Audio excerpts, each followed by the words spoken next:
Alors on continue notre lecture des hadiths rapportés par Aïcha dans l'Authentique de Muslim. Nous en étions au livre 14, le livre de la retraite spirituelle. Le prophète faisait une retraite spirituelle durant les 10 derniers jours du Ramadan. Dans une variante, il y a un ajout, jusqu'à ce qu'Allah le rappelle, jusqu'à sa mort. Après sa mort, ses épouses le faisaient. Le prophète se fait installer une tente dans la mosquée pour la retraite spirituelle. Certaines de ses épouses font de même, donc elles le rejoignent dans la mosquée. Quand il s'en rend compte, il le désapprouve, abandonne la retraite durant le Ramadan et le reporte aux 10 premiers jours du mois de Shawwal. Et là, j'ai pas écrit, mais An-Nawawi apporte plusieurs hypothèses sur les raisons de sa désapprobation. Peut-être que c'est parce que ça nuisait à sa retraite spirituelle, car il n'était plus isolé, il y avait ses femmes qui étaient proches de lui.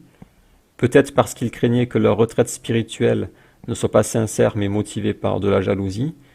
Peut-être parce qu'il y avait du monde dans la mosquée et donc lorsque les femmes sortaient pour leurs besoins ou autres, elles croisaient des hommes. Ou peut-être parce qu'avec leur tente, elles encombraient la mosquée. Prochain hadith. Durant les 10 derniers jours du Ramadan, le prophète veillait la nuit, réveillait sa famille et s'appliquait davantage à la prière. Je n'ai jamais vu le prophète prier les 10 premiers jours de Dhul Hijjah. Livre du pèlerinage. Je parfumais le prophète avant qu'il n'entre en état de sacralisation et avant les circumambulations. Dans une variante, il y a un ajout. Elle le parfumait avant qu'il n'entre en état de sacralisation et aussi le jour du sacrifice, avec du parfum contenant du musc. Je parfumais le prophète quand il sortait de l'état de sacralisation et quand il y entrait. Dans une variante, il est précisé que c'était durant le pèlerinage d'adieu. Urwa a demandé à Aïcha quel parfum elle lui mettait. Le meilleur parfum. C'est comme si je voyais la brillance du parfum sur l'arrêt des cheveux du prophète. Donc là, elle se remémore les cheveux du prophète parfumés. Dans une variante, il y a un ajout, pendant qu'il prononçait la talbiya. C'est une invocation pendant le pèlerinage. Dans une variante, la brillance n'est pas sur ses cheveux, mais sur sa tête et sa barbe. Et il y a une autre variante avec ajout, le jour du sacrifice. Le prophète a dit, il y a 4 nuisibles qui peuvent être tués même en état de sacralisation. L'épervier, le corbeau, le rat et le chien qui mord. Dans une variante, il y a le serpent en plus. Dans une variante, c'est pas le serpent, c'est le scorpion. Et dans une autre variante, le prophète a ordonné de tuer 5 bêtes dangereuses. Une femme veut faire le pèlerinage, mais elle est malade. Le prophète lui dit d'entrer en état de sacralisation en formulant l'intention qu'elle y restera tant qu'elle le pourra. La femme d'Abou Bakr a accouché, le prophète dit à Abou Bakr de lui dire de se laver, puis d'entrer en état de sacralisation. Ça, c'est un hadith avec des consignes pour le pèlerinage avec les menstrues. C'est pas intéressant, je l'ai pas copié. Le prophète est entré en état de sacralisation pour le pèlerinage, et d'autres ont fait pareil. D'autres l'ont fait pour le pèlerinage et le petit pèlerinage à la fois. Et d'autres seulement pour le petit pèlerinage. Je faisais partie de ceux-là. Aïcha pleure car elle a ses règles pendant le pèlerinage. Le prophète lui dit de tout faire, sauf les circumambulations. J'ai coupé un morceau qui n'est pas intéressant. Aïcha est montée sur le chameau de son frère derrière lui. Elle a dit « J'étais très jeune et je me souviens que je somnolais et mon visage se cognait contre le dossier de la selle. » Ensuite, il y a quelques hadiths sur le pèlerinage que je n'ai pas copiés, c'est pas très intéressant. Urwa et Ibn Umar étaient adossés à la maison de Aïcha, entendant le son produit par son brossage de dents. Urwa demande à Ibn Umar si le prophète a fait le pèlerinage pendant le mois de Rajab. Il répond que oui. Mère, entends-tu ce que dit Ibn Umar? Donc là, il s'adresse à Aïcha, la mère des croyants. Mère, entends-tu ce que dit Ibn Umar? Que dit-il? Il dit que le prophète a fait le pèlerinage pendant le mois de Rajab. Qu'Allah pardonne Ibn Umar, le prophète n'a jamais fait le petit pèlerinage durant ce mois, et il n'a jamais fait ce petit pèlerinage sans qu'il ne fût avec lui. Ibn Umar est resté silencieux. Dans une variante, Mujahid et Urwa sont entrés dans la mosquée et ont vu Ibn Umar assis près de la maison de Aïcha. Les gens faisaient la prière du matin, surérogatoire, duha. On lui a demandé à propos de leur prière. Il a répondu que c'était une innovation. Urwa lui demande combien de petits pèlerinages le prophète a fait. Il répond 4, dont un durant le mois de Rajab. Ils ne savent pas s'il faut le croire, ils entendent Aïcha se brosser les dents. Urwa lui pose la question. Et le reste, c'est comme tout à l'heure. Le brossage de dents, c'est avec le siwak, bien sûr. Lorsque le prophète est entré à la Mecque, il est entré par le côté du haut, donc par le nord, et est sorti par le côté du bas. Lors du pèlerinage d'adieu, le prophète a circumambulé autour de la Kaaba sur son chameau et touché son coin, le coin de la Kaaba. Urwa dit à Aïcha que selon lui, la course entre Safa et Marwa, ce sont des collines, n'est pas obligatoire. Parce que pendant le pèlerinage, il y a une étape où il faut faire des allers-retours entre 2 collines. Donc selon Urwa, c'est pas obligatoire. Aïcha lui demande pourquoi il pense cela. Et il cite le verset 158 de la sourate 2. As-Safa et Al-Marwa sont vraiment parmi les lieux sacrés d'Allah, donc quiconque fait pèlerinage à la maison ou fait l'Umra ne commet pas de péché en faisant le va-et-vient entre ces 2 monts. Donc dans le Coran, il est dit que celui qui fait des va-et-vient ne commet pas de péché. Et Urwa, on déduit que c'est pas obligatoire.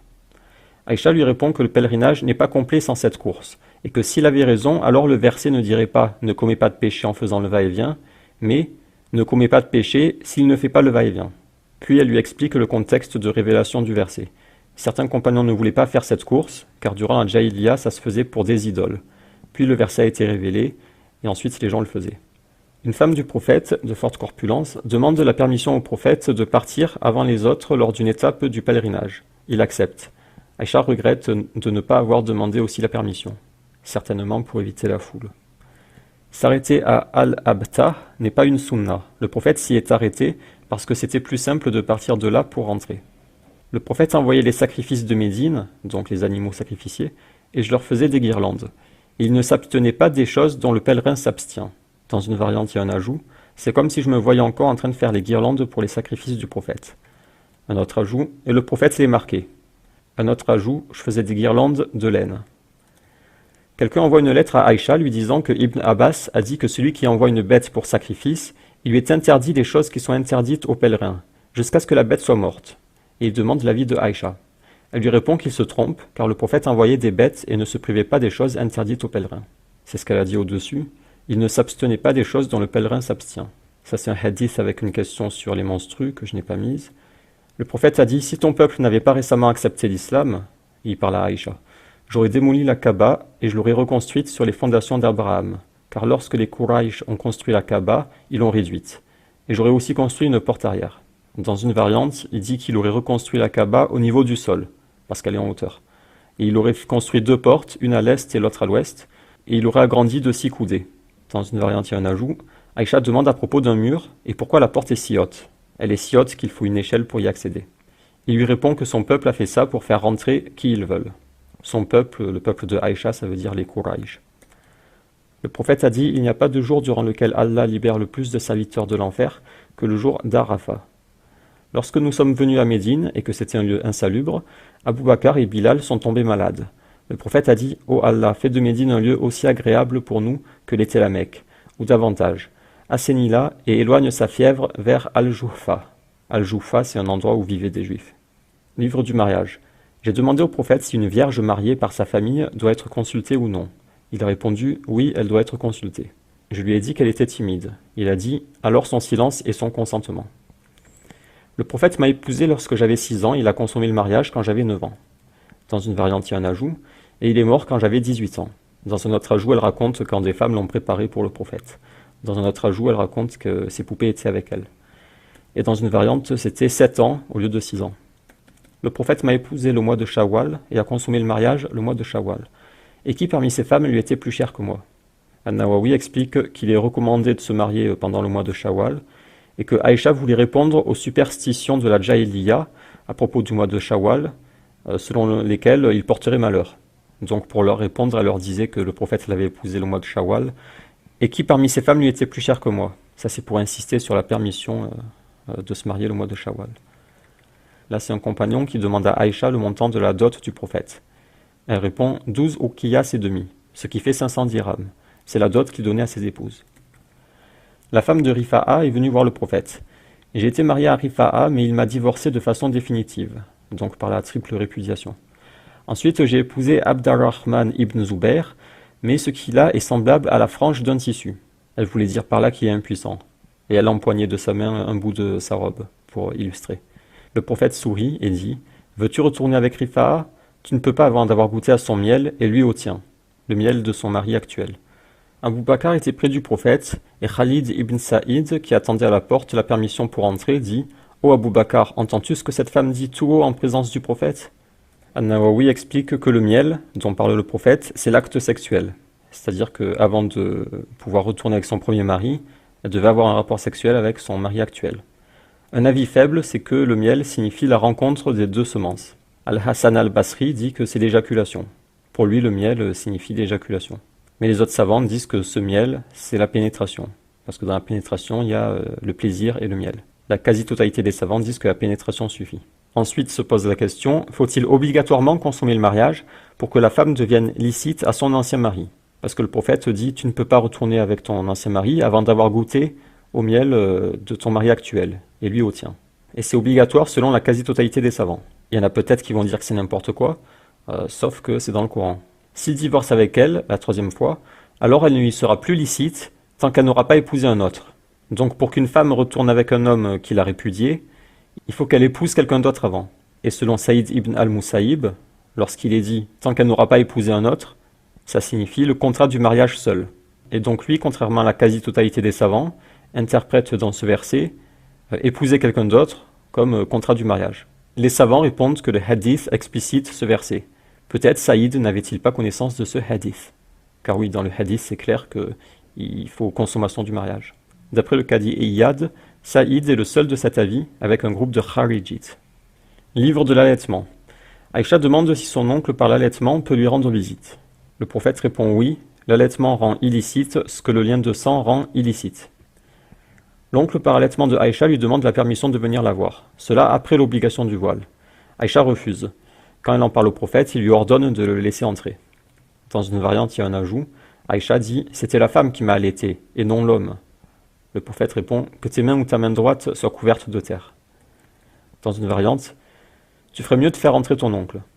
C'est la femme et non l'homme qui m'a allaité. C'est ton oncle, fais-le entrer. » Dans une autre variante, « Je ne le laisserai pas rentrer avant d'avoir demandé l'avis du prophète, car ce n'est pas l'homme qui m'a allaité, mais la femme. » Le prophète rentre, elle lui explique, et il dit « Accorde-lui la permission. » Le prophète a dit « Une tétée ou deux ne rend pas illicite. » Il a été révélé dans le Coran que 10 tétées rendent illicite, puis ça a été abrogé, ce fut 5 tétées, puis quand le prophète est mort, c'était récité comme faisant partie du Coran.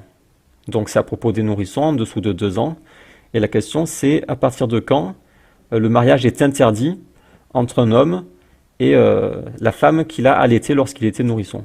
Parce que dans le Coran, sourate 4, verset 23, il y a la liste des mariages interdits. Et il y a les mères qui vous ont allaité et vos sœurs de lait. Mais il n'est pas précisé à partir de quand cette femme est considérée comme votre mère de lait. Et la question se pose sur le nombre de tétées à partir duquel le lien par le lait est établi. Donc là, le prophète dit « une tétée ou deux ne rend pas illicite ».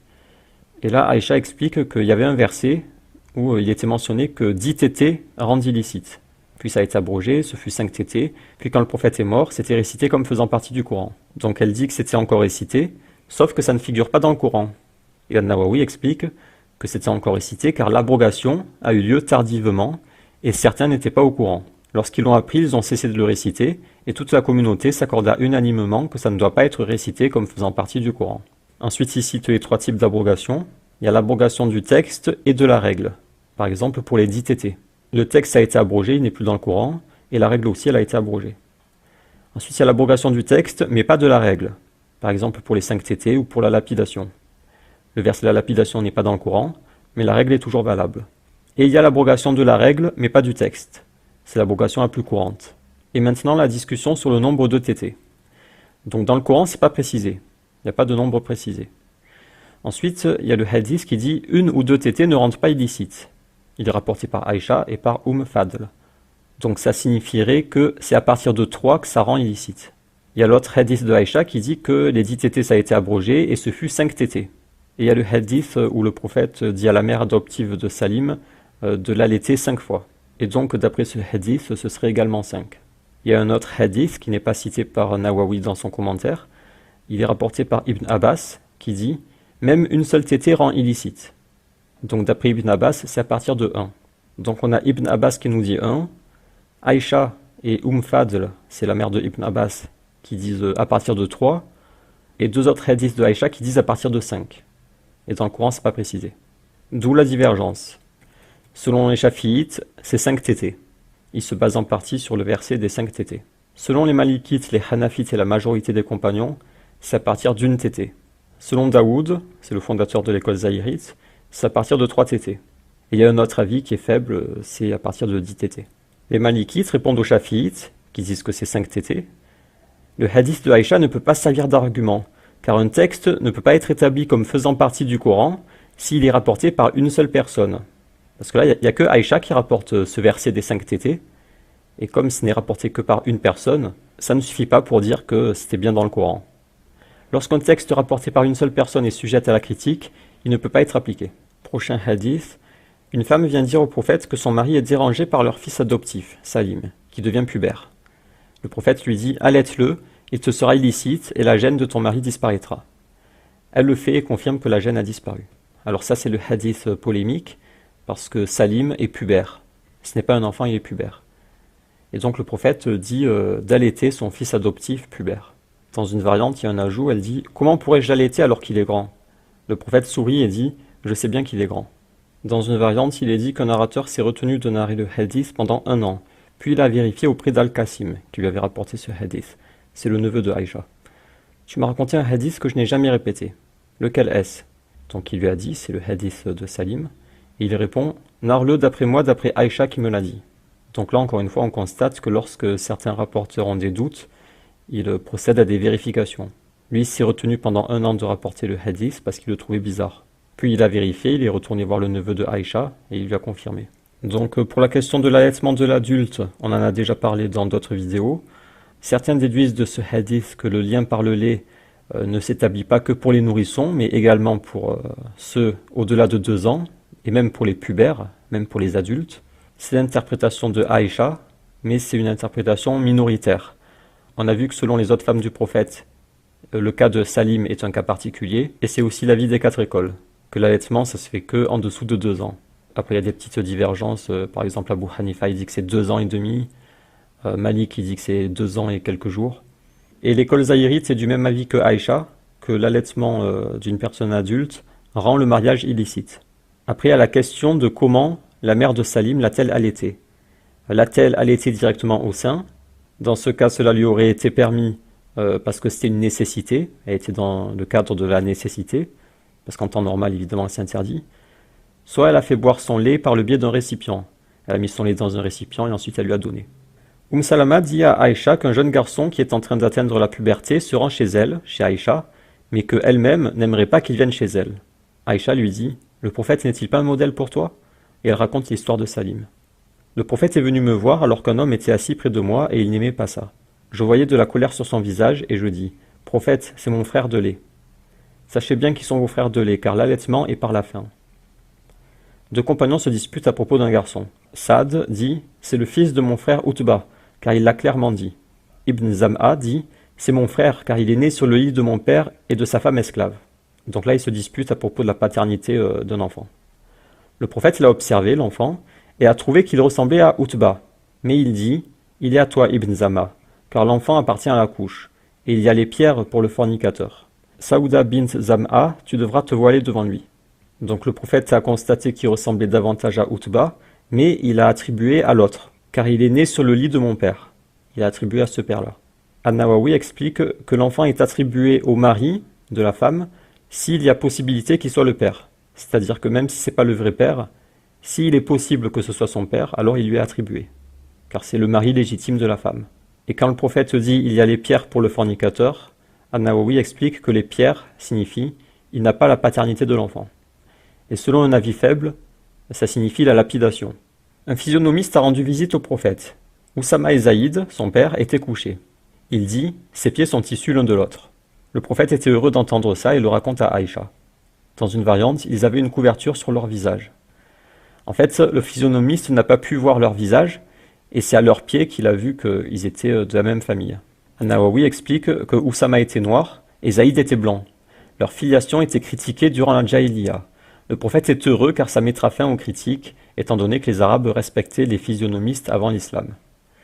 C'est-à-dire que lorsque le prophète est heureux, ce n'est pas parce qu'il croit à ce que dit le physionomiste, mais parce que ça mettra fin aux critiques. Ensuite, il y a la question, est-ce que l'avis d'un physionomiste est pris en compte pour établir la paternité en cas de doute? L'avis du physionomiste est rejeté selon Abu Hanifa. Il est accepté uniquement pour les femmes esclaves selon Malik, d'après l'avis le plus célèbre. Et il est accepté pour tout le monde selon Shafi'i, Malik, selon son autre avis, et la quasi-totalité des savants. Et si le physionomiste n'est pas suffisant pour déterminer le père de l'enfant, alors l'enfant choisira son père à la puberté. Ou alors il sera affilié à celui qui lui ressemble le plus. Bon, évidemment, aujourd'hui, il n'y a plus besoin des physionomistes, il y a l'ADN. Selon Abu Hanifa, l'enfant doit être affilié aux 2 pères, ou aux 2 mères. Et ses 2 élèves, Muhammad et Abu Yusuf, sont du même avis que lui, sauf que selon eux, il ne peut avoir qu'une seule mère. Selon Ishaq, de l'école zahirite, il faut procéder par tirage au sort. Je n'ai jamais autant voulu être à la place d'une femme que celle de Saouda bin Zam'a, qui avait un fort caractère. Lorsqu'elle fut vieille, elle laissa son tour à Aïcha. Dans une variante, il y a un ajout, c'était la première femme que le prophète a épousée après moi. J'étais jalouse des femmes qui s'offraient au prophète. Lorsque fut révélé ce verset, sourate 33, verset 51, tu fais attendre qui tu veux d'entre elles et tu héberges chez toi qui tu veux. Puis il ne t'est fait aucun grief si tu invites chez toi l'une de celles que tu avais écartées. Je dis, par Allah, je vois que ton Seigneur se hâte de satisfaire tes désirs. Dans une variante, elle dit pas par Allah, je vois que ton Seigneur se hâte, mais certes, ton Seigneur se hâte. Dans une variante, il y a un ajout, ces femmes n'ont-elles pas honte de s'offrir ainsi à un homme? Livre du divorce. Le prophète passait du temps chez Zaynab et y buvait du miel. Aïcha et Hafsa se sont mises d'accord pour dire au prophète qu'ils sentaient le ma'afir. C'est un aliment, je crois, qui a une mauvaise odeur. Et comme elles étaient jalouses qu'il reste longtemps chez Zaynab pour le miel, elles se sont mises d'accord pour lui faire croire qu'il sentait mauvais quand il revenait de chez Zaynab. Elles mettent le plan en application, donc elles lui disent qu'il sent le ma'afir, et il répond « J'ai bu du miel chez Zaynab et je ne le ferai plus ». C'est là que fut révélé ce verset. Ô prophète, pourquoi en recherchant l'agrément de tes femmes t'interdis-tu ce qu'Allah t'a rendu licite? Et Allah est pardonneur, très miséricordieux. Sourate 66, verset 1. Il y a divergence sur le contexte de révélation de ce verset, parce que Aïcha dit que c'était par rapport au miel de Zaynab, mais il y a un autre texte avec un autre contexte de révélation, quand il s'interdisait une femme alors qu'elle lui était pas interdite. Dans une variante, le prophète aimait le miel. Après la prière de l'après-midi, il se rapprochait de ses épouses. Il alla chez Hafsa et y resta plus longtemps que d'habitude. Je me demandais pourquoi et on me dit que c'est parce qu'elle avait reçu du miel en cadeau et elle l'a donné au prophète. Par Allah, nous allons aussi trouver un stratagème. Elle prépare le plan avec sa fille et Saouda, elle le met en application, puis lorsqu'il retourne chez Hafsa, il refuse le miel. Saouda dit « Subhanallah, par Allah, nous l'en avons privé ». Aïcha dit « Tais-toi ». Quand le prophète a été ordonné de laisser le choix à ses femmes, à propos du divorce, il a commencé par m'en parler en disant « Je vais te proposer une chose dont tu ne dois pas précipiter ta décision avant d'avoir consulté tes parents. » Il savait que mes parents ne me conseilleraient jamais de me séparer de lui. Il récita le verset « Ô prophète, dis à tes épouses, si c'est la vie présente que vous désirez et sa parure, alors venez. Je vous demanderai les moyens d'en jouir et vous libérerez par un divorce sans préjudice. » Verset 28, sourate 33. Et Aïcha lui répond « Pourquoi devrais-je consulter mes parents étant donné que je désire Allah et son messager et l'au-delà ?» Puis toutes les femmes du prophète firent comme moi. Le prophète demandait notre permission lorsque c'était notre tour, mais qu'il voulait voir une autre. C'est après cela que fut révélé le verset « Tu fais attendre qui tu veux d'entre elles et tu héberges chez toi qui tu veux. Puis il ne t'est fait aucun greffe si tu invites chez toi l'une de celles que tu avais écartées. Voilà ce qui est le plus propre à les réjouir et à leur éviter tout chagrin et à leur faire accepter de bon cœur ce que tu leur as donné à toutes. » Sourate 33, verset 51. On a demandé à Aïcha ce qu'elle répondait au prophète lorsqu'il voulait sa permission. « Si j'avais le choix, je n'aurais laissé mon tour à personne. » Le prophète nous a donné le choix de divorcer, mais on ne considérait pas ça comme un divorce. Là, c'est à propos d'une femme, Fatima bint Qais, qui a dit que son mari l'avait répudiée définitivement et que le prophète ne lui a accordé ni logement ni pension. Pas de pension pour toi et pas de logement. Aïcha dit que ce n'est pas un bien pour elle d'avoir apporté ce hadith. Donc selon Aïcha, elle n'aurait pas dû rapporter que le prophète ne lui a accordé ni logement ni pension. An-Nawawi explique la divergence pour le logement et la pension de la femme répudiée définitivement. Il y a la pension et le logement selon Abu Hanifa, Omar, etc. Il n'y a que le logement selon Malik, Shafi'i, etc. Et aucun des deux n'est obligatoire selon Ahmad et Ibn Abbas. Les arguments du premier avis, comme quoi la pension et le logement sont obligatoires, c'est le verset 6 de la sourate 65, « Et faites que ces femmes habitent où vous habitez, et suivant vos moyens. » Donc c'est à propos des femmes divorcées, le Coran dit « Faites que ces femmes habitent où vous habitez. » C'est pour ça qu'ils en déduisent que le logement est obligatoire. Et la pension est également obligatoire, car la femme divorcée est à la charge de son ancien mari. Et à propos du récit rapporté par Fatima, qui dit que le prophète lui a dit « Pas de pension et pas de logement pour toi », Omar a dit « Nous ne délaissons pas le livre d'Allah pour la parole d'une femme dont nous ne savons pas si elle a bien mémorisé ou si elle a oublié. » Donc là c'est intéressant parce que Omar rejette le hadith rapporté par Fatima parce qu'il n'est pas suffisamment fiable. Comme il contredit en apparence ce que dit le Coran, il le rejette parce que ça vient juste d'une femme. Et il a dit, on ne sait pas si elle a bien mémorisé ou si elle a oublié. Mais ce qui est intéressant aussi, c'est que cela sous-entend que si ce hadith était certain, s'il était certain qu'elle n'avait pas oublié, qu'elle avait bien mémorisé, il aurait peut-être suivi le hadith. Pourquoi? Parce que la parole du prophète est suivie. C'est le prophète qui comprend le mieux le Coran et qui l'explicite. Ensuite, le second avis, selon lequel il n'y a que le logement qui est obligatoire. Les arguments, donc, c'est ce verset, toujours le même, qui dit que faites que ces femmes habitent où vous habitez.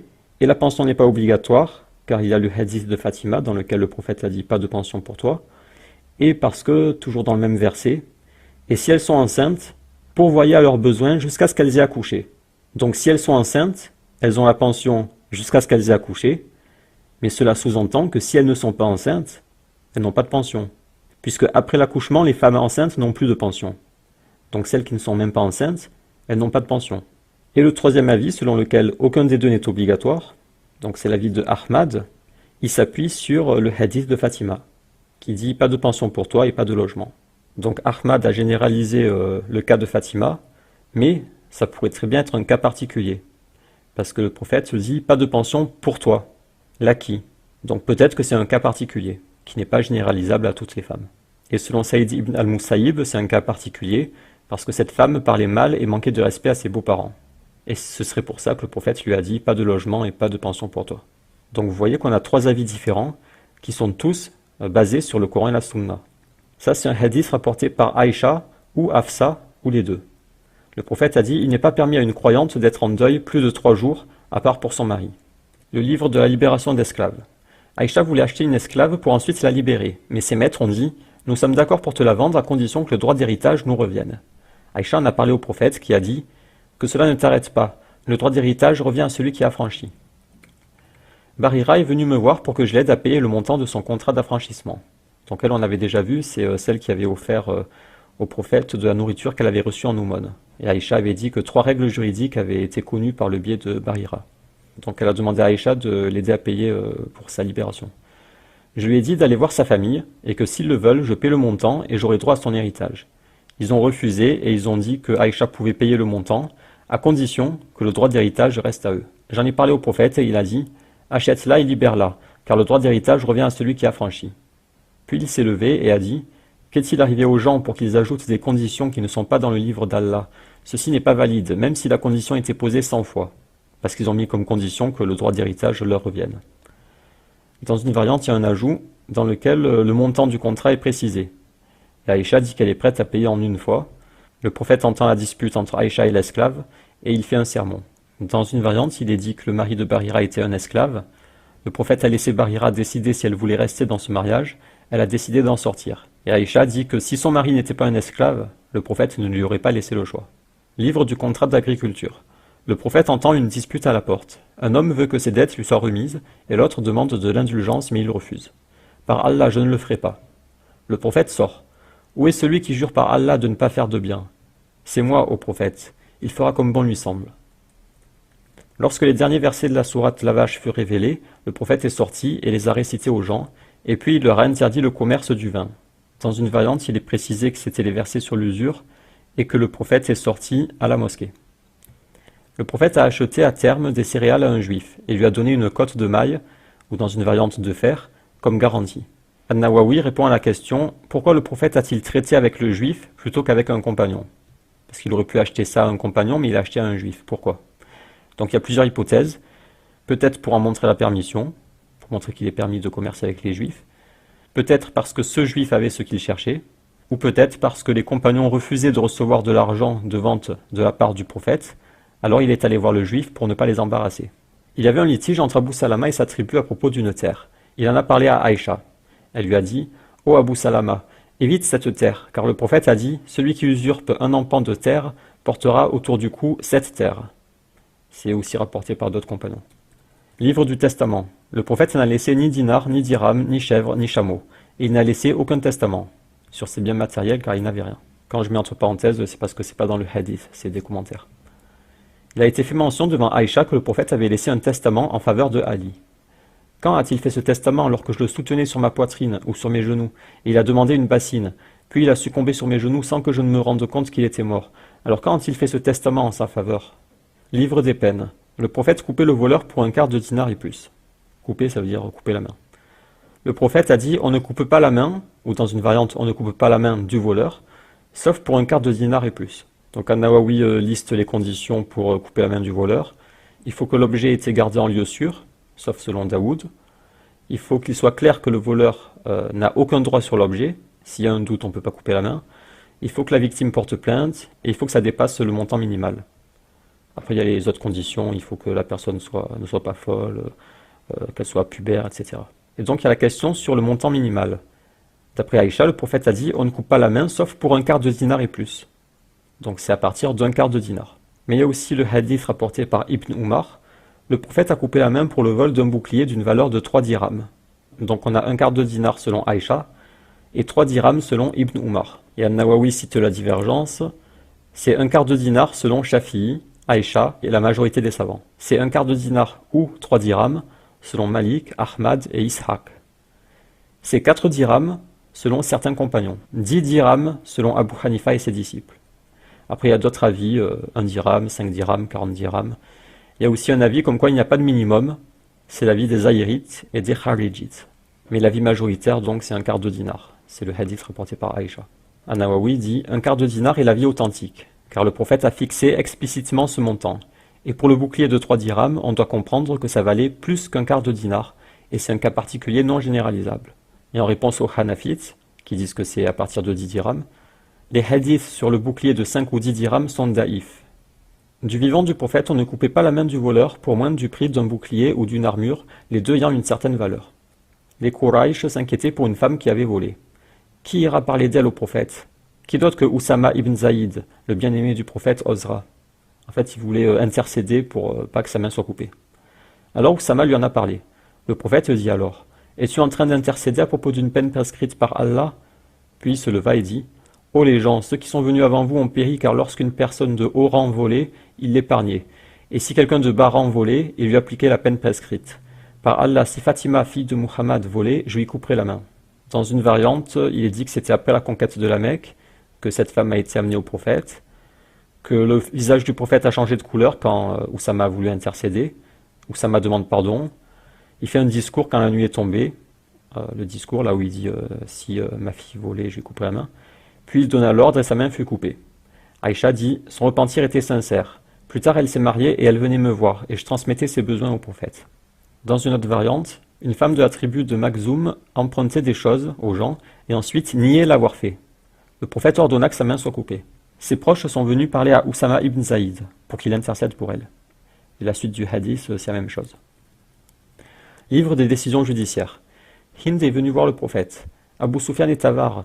Il ne me donne pas de quoi m'entretenir, moi et mes enfants, si bien que je prends de son argent à son insu. Est-ce un péché pour moi? Prends de son argent ce qui te suffit à toi et tes enfants. Dans une variante, le hadith est plus long, et elle dit, y a-t-il un mal si je dépense pour ses enfants, ou dans une variante pour nos enfants, de son argent sans sa permission? Il n'y a pas de mal si tu dépenses pour eux raisonnablement. Et An-Nawawi explique qu'il y a des divergences. Est-ce que c'est un cas particulier ou un cas général? Est-ce que n'importe quelle femme peut prendre de l'argent de son mari sans sa permission? Ou est-ce que c'est juste pour cette femme que le prophète a donné la permission? Et il y a aussi divergence sur est-il obligatoire de demander au juge ou non? Parce que là, elle a demandé au prophète, qui est comme un juge. Donc est-ce qu'avant de prendre de l'argent à son mari, il faut demander à un juge? Celui qui innove dans nos affaires religieuses, ce qui n'y est pas, cela est rejeté. Dans une variante, celui qui accomplit un acte qui n'est pas dans notre affaire, il est rejeté. Donc ça, c'est la condamnation des innovations religieuses. Chapitre du djihad. Quand le prophète est mort, ses épouses ont choisi d'envoyer Uthman auprès d'Abou Bakr pour demander leur héritage du prophète. Aïcha dit, « Le prophète n'a-t-il pas dit, nous les prophètes, nous ne laissons pas d'héritage, ce que nous laissons est de l'aumône ?» Fatima a envoyé quelqu'un demander à Abou Bakr son héritage de ce qu'Allah a accordé au prophète à Médine et à Fadak, et le restant du 5e du butin de Khaybar. Dans une variante, c'est pas Fatima qui envoie quelqu'un, c'est Fatima et Abbas. Abou Bakr dit, « Le prophète a dit, nous ne laissons pas d'héritage, ce que nous laissons est de l'aumône. La famille du prophète vivra des revenus de ses biens. Et par Allah, je ne changerai pas le statut des aumônes du prophète qui restera tel qu'il était de son vivant. Je ferai comme faisait le prophète. » Abou Bakr refusa de donner le moindre bien à Fatima qui fut alors en colère contre lui à cause de ça.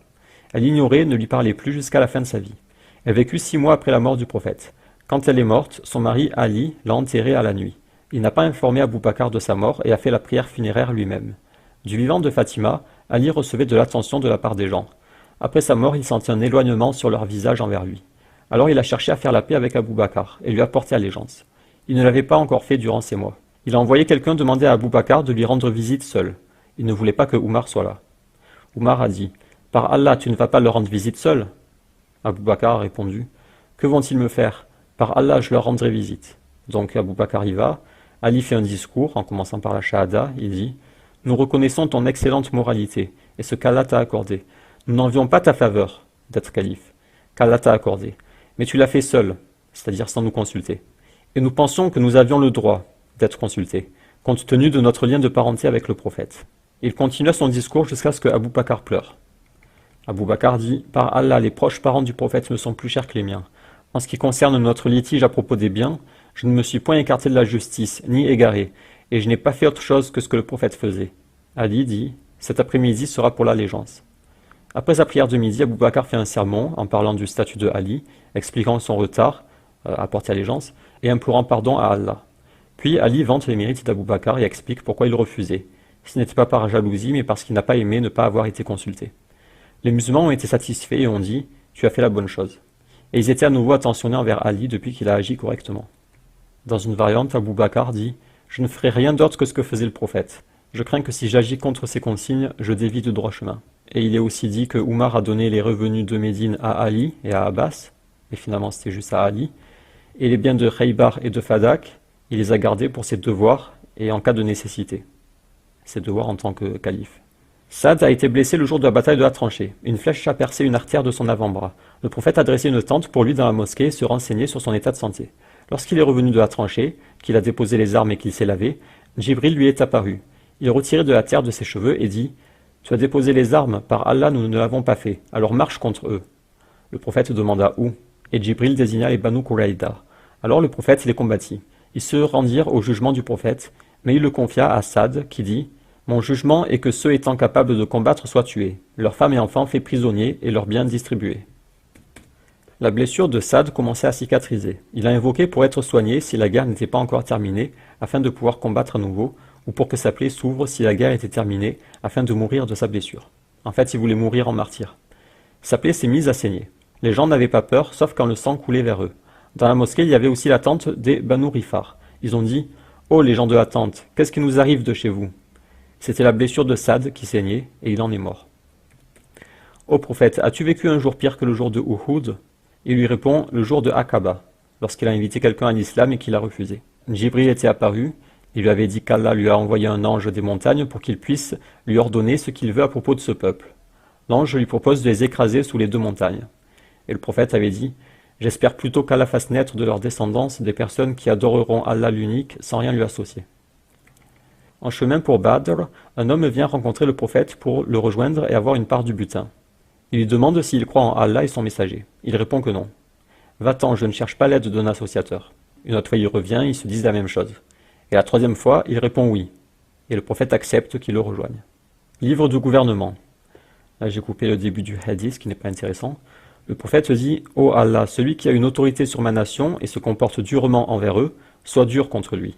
Et celui qui est bon, soit bon envers lui. » Le prophète a été questionné à propos d'émigration. Il n'y a pas d'émigration après la conquête. Il parlait de la conquête de la Mecque. Mais le djihad et les intentions. Et quand on vous appelle à la mobilisation, mobilisez-vous. Quand les croyantes ont émigré à Médine, elles étaient testées suivant ce verset. Verset 12, sourate 60. Ô prophète, quand les croyantes viennent te prêter serment d'allégeance, et en jurent qu'elles n'associeront rien à Allah, qu'elles ne voleront pas, qu'elles ne se livreront pas à l'adultère, là j'ai passé un morceau du verset, alors reçois leur serment d'allégeance et implore d'Allah le pardon pour elles. Les croyantes qui acceptaient ces conditions étaient considérées comme avoir porté allégeance. Et le prophète leur disait « Disposez, j'ai accepté votre allégeance. » Par Allah, la main du prophète n'a jamais touché la main d'une femme. Il recevait le serment d'allégeance verbalement. Par Allah, le prophète n'a jamais accepté le serment d'une femme, si ce n'est ce qu'Allah lui a ordonné d'accepter. Et la paume de sa main n'a jamais touché la paume d'une femme. Une fois qu'il avait accepté leur allégeance, il leur disait oralement qu'il l'avait accepté. Il n'a jamais touché une femme avec sa main. Il recevait seulement le serment, et ensuite il disait « Va, j'ai accepté ton allégeance. » Livre des sacrifices. Le prophète a demandé à ce que lui soit amené un bélier avec des pattes et un ventre noir, et du noir autour des yeux pour le sacrifier. Il dit à Aïcha, « Donne-moi un long couteau. » Puis il lui dit, « Aiguise-le sur une pierre. » Aïcha le fait, il prend le couteau, couche le bélier et le sacrifie en prononçant une invocation. Et il dit, « Bismillah, ô Allah, accepte ceci de la part de Muhammad, de sa famille et de sa communauté. » Du vivant du prophète, les pauvres des gens du désert venaient en ville lors de la fête du sacrifice. Le prophète disait, « Conservez avec vous ce qui est suffisant pour 3 jours et donnez le reste en aumône. » Plus tard, les musulmans ont dit, « Ô prophète, les gens font des gourdes avec les animaux sacrifiés, avec les peaux des animaux, et on conserve la graisse fondue. Et alors? Tu nous as interdit de manger la viande sacrifiée au-delà de 3 jours. Je vous l'ai interdit pour ces personnes, mais maintenant vous pouvez manger. Conservez et donnez en aumône. » Livre des boissons. Quelqu'un dit à Aïcha, « Ô mère des croyants, dis-moi dans quoi le prophète a interdit de préparer le nabid. » C'est une boisson faite avec des dattes ou du raisin qu'on trempe dans de l'eau. Il nous a interdit, aux gens de sa famille, de préparer le nabid dans des gourdes et des jarres vernis. C'est pour éviter que ça se transforme en alcool sans qu'on s'en aperçoive. Un groupe de gens d'Abd al-Qais sont venus voir le prophète et lui ont demandé à propos du nabid. Il leur a interdit de le préparer dans des jarres vernis, vases de bois, gourdes et antam. Il a été demandé au prophète à propos du bit'i. Toute boisson enivrante est interdite. Nous préparions le nabid pour le prophète dans une pot. Le haut était fermé et il y avait un trou dans le bas. Nous le préparions le matin et il buvait le soir. Et nous le préparions le soir et il le buvait le matin. Parce qu'il ne faut pas le conserver trop longtemps pour pas que ça devienne de l'alcool. Le prophète a dit, une famille qui a des dattes n'aura pas faim. Ô Aïcha, une famille qui n'a pas de dattes, ses membres auront faim. Et il a dit ça 2 ou 3 fois. Le prophète a dit, les dattes ajwa de Aliyah contiennent un remède, ou sont un antidote, le matin tôt. Le prophète a dit, quel bon assaisonnement que le vinaigre. Livre des vêtements et parures. Quelqu'un dit, j'ai rendu visite à Aïcha. Elle nous a sorti des vêtements et a dit que le prophète est mort dedans. Dans une variante, elle a juré par Allah. Le prophète est sorti un matin en portant un manteau de poil noir avec un motif de selle de chameau. Et le mot pour manteau en arabe, c'est myrte. Et on avait vu qu'il y avait un islamophobe qui avait dit, regardez, le prophète se travestit parce qu'il s'habille avec les vêtements d'Aïcha. The Arabic dictionary Al-Mujam al-Wasit defines murt as a dress from wool or cotton that is used as an izar or a cover by a woman. Pretty creepy. An-Nawawi explique, le mot myrte désigne l'étoffe de laine, de poils d'animaux, de toile, de feutre, etc. Al-Khattabi explique qu'il s'agit d'un habit qu'on porte pour couvrir la partie inférieure du corps, comme un pagne. Al-Nadr affirme quant à lui que le myrte couvre la partie supérieure du corps et n'était porté que par les femmes, comme il est toujours de couleur verte. Mais ce hadith réfute son avis. En fait, ce manteau comportait un motif représentant une selle de chameau. Il n'y a donc pas d'inconvénient à porter des habits comportant de tels dessins, car seules les représentations figurées sont prohibées. Le coussin sur lequel le prophète se couchait était fait de cuir embourré de fibres. Dans une version, c'est pas un coussin, c'est un matelas. Jibril avait promis au prophète de venir à une certaine heure, mais il n'est pas venu. Le prophète avait un bâton dans les mains, il le jeta et dit « Jamais Allah ou ses messagers ne délaissent leurs promesses. » Puis il vit un chiot sous son lit. « Ô Aïcha, quand ce chien est-il entré ?»« Par Allah, je ne sais pas. » Il ordonna qu'on le sorte. Puis Jibril est venu et le prophète lui a dit « Tu m'avais fait une promesse, je t'ai attendu mais tu n'es pas venu. » C'est le chien dans ta maison qui m'a empêché, car nous n'entrons pas dans une maison dans laquelle se trouve un chien ou une image. An-Nawawi répond à la question « Pourquoi le chien empêche-t-il la venue des anges ?» Il y a plusieurs hypothèses. Peut-être parce que le chien mange ses impuretés, et parce que certains chiens sont appelés des démons, peut-être à cause de la mauvaise odeur du chien, ou peut-être parce qu'il est interdit d'en adopter. Celui qui le fait est puni par sa privation d'entrée des anges chez lui, leur prière chez lui, etc. Mais ça ne concerne pas les anges scribes. Ceux qui notent les bonnes et mauvaises actions, eux, ils rentrent quand même dans les maisons. Un compagnon demande à Aïcha à propos du hadith, qui dit que les anges n'entrent pas dans la maison, si elle a entendu le prophète le dire. « Non, mais je te raconte ce que je l'ai vu faire. Je témoigne qu'il est sorti pour une expédition. J'ai pris un tapis et j'ai couvert la porte avec. Quand il est rentré, il a vu le tapis, et j'ai vu sa désapprobation sur son visage. Il l'a tiré au point de le déchirer et a dit « Allah ne nous a pas ordonné de couvrir la pierre et l'argile. » On l'a coupé et en avons fait 2 coussins rembourrés de fibres et il n'en fit aucun reproche. Dans une variante, il l'a déchiré et il a dit « Les gens qui auront le châtiment le plus sévère le jour de la résurrection sont ceux qui imitent la création d'Allah. » Nous avions un rideau avec des dessins d'oiseaux. Dans une variante, c'est des chevaux ailés. Lorsqu'un visiteur entrait, il le voyait en face de lui. Le prophète a dit « Change-les, car à chaque fois que je rentre, je les vois et ça me rappelle la dunya. » Nous avions un drap avec des motifs en soie et nous le portions. Aïcha a acheté un tapis avec des dessins dessus. Quand le prophète l'a vu, il est resté à la porte sans entrer. Aïcha a vu la désapprobation du prophète sur son visage. « Ô prophète, je me repens auprès d'Allah et son messager. Quel péché ai-je commis? Qu'est-ce que ce tapis? Je l'ai acheté pour toi afin que tu t'assoies dessus et te reposes. Les dessinateurs de ces dessins seront châtiés et il leur sera demandé de donner vie à ce qu'ils ont essayé de créer. » Puis il a dit « Les anges n'entrent pas dans une maison dans laquelle il y a un dessin. » Une fille Ansar qui est tombée malade et a perdu ses cheveux a été mariée. Ils ont pensé à lui mettre des faux cheveux. Ils ont demandé au prophète et il a maudit la femme qui pose des faux cheveux et celle qui en demande.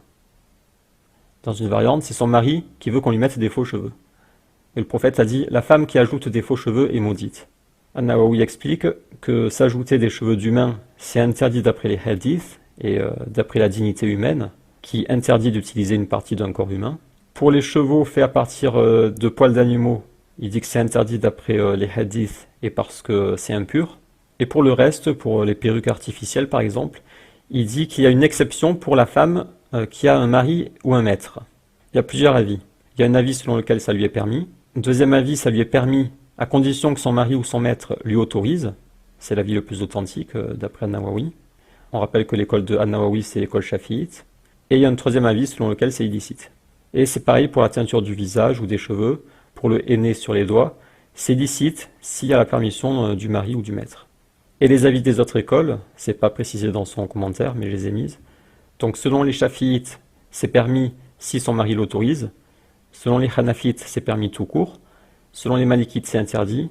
Et selon les hanbalites, c'est interdit ou détestable. Une femme demande au prophète si elle peut dire à sa coépouse que son mari lui a donné une chose alors que ce n'est pas vrai. Le prophète dit « Celui qui prétend avoir eu ce qu'on ne lui a pas donné est comme celui qui porte des vêtements d'imposture. » Et à propos de cette comparaison, An-Nawawi cite différentes interprétations. La première, se faire passer pour un riche, c'est un mensonge. Deuxième interprétation, c'est se faire passer pour plus pieux que l'on est. Ce sont des habits trompeurs, d'ostentation. Troisième interprétation, c'est porter les habits d'un autre en prétendant qu'ils sont à nous. Quatrième avis, porter de beaux habits pour que son faux témoignage soit accepté, etc. Livre des bonnes manières. C'est à propos d'un nouveau-né qui a été envoyé au prophète pour qu'il lui frotte une date mâchée. Ça s'appelle le tahnik. Aïcha dit « On a mis un certain temps avant d'en trouver, des dates. Le prophète en a mâché puis craché dedans, dans la bouche du bébé. Ainsi, la première chose qui soit entrée dans son ventre était la salive du prophète. Les nouveau-nés étaient amenés au prophète. Il les bénissait et frottait leur palais avec des dattes. On a amené Abdullah ibn Zubair au prophète pour qu'il mette de la salive dans sa bouche et on a dû chercher longtemps la date. Donc ça c'est une pratique sunna, le tahnik, c'est de frotter de la date mâchée sur le palais des nouveau-nés. Donc je vais m'arrêter là, nous en sommes aux 2/3 et on terminera les hadiths dans la 3e partie. Bonjour, nous démarrons donc le programme Aïcha comme je l'avais annoncé. On va commencer par la lecture de tous les hadiths qu'elle rapporte dans l'authentique de Muslim. Parfois nous ajouterons les commentaires d'An-Nawawi. Et nous avons en tout plus de 300 hadiths, sans compter les variantes. Et dans cette première partie, nous allons en lire environ 200. Donc on commence. Premier livre, le livre de la foi. La révélation a commencé durant son sommeil. Suite à cela, le prophète s'est mis s'isoler dans la caverne de Hira. Il retournait auprès de Khadija, se réapprovisionner, jusqu'au jour où Djibril est venu. Lis, je ne sais pas lire. Donc ça c'est le hadith célèbre où Djibril est apparu au prophète. Il le saisit et le serra très fort. Alors ça c'est quelque chose dont se servent certains islamophobes, comme Morgan Priest, pour dire regardez, Djibril a serré très fort le prophète, il a essayé de l'étrangler ou de l'étouffer. Et donc j'ai ajouté l'explication des savants qui disent que c'est pour attirer son attention qu'il a serré très fort et pour qu'il se concentre sur ce qu'il va lui dire. Donc ça s'est passé 3 fois, à chaque fois il dit lis, je ne sais pas lire. Lis au nom de ton Seigneur. Et il récite les 4 premiers versets de la sourate 96. Le prophète est effrayé, il retourne auprès de Khadija en demandant à être enveloppé. Il lui raconte ce qui lui est arrivé.